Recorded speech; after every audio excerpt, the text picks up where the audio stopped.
নবজাতক সন্তান জন্মগ্রহণ করার পর তার কানের মধ্যে দুই কানের মধ্যে যখন আল্লাহ পাক রব্বুল আলামিনের বড়ত্বের কথা শুনিয়ে দিবেন, আল্লাহ পাক রব্বুল আলামিনের একাত্মবাদের কথা শুনিয়ে দিবেন, রাসূলুল্লাহ সাল্লাল্লাহু আলাইহি ওয়াসাল্লামের রিসালাতের কথা শুনিয়ে দিবেন।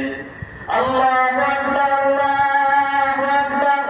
আল্লাহ সবচেয়ে বড়, আল্লাহ সবচেয়ে বড়, আল্লাহর চেয়ে বড় আর কেউ নেই। আশহাদু আন্না মুহাম্মাদার রাসূলুল্লাহ, আমি সাক্ষ্য দিতেছি মুহাম্মদ সাল্লাল্লাহু আলাইহি ওয়াসাল্লাম আল্লাহর রাসূল।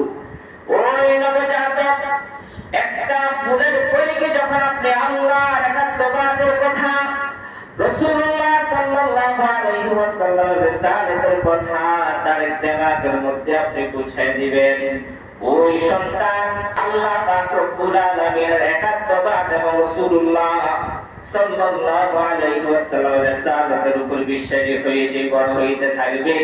ওই সন্তান বড় হয়ে কখনো আল্লাহ ত্রুটি করবে না, আল্লাহর নাফরমানি করবে না, রাসূল বিদ্বেষী হবে না, রাসূলকে নিয়ে সমালোচনা করবে না, আলেম বিদ্বেষী হবে না, নাস্তিক সে সন্তান আর হবে না।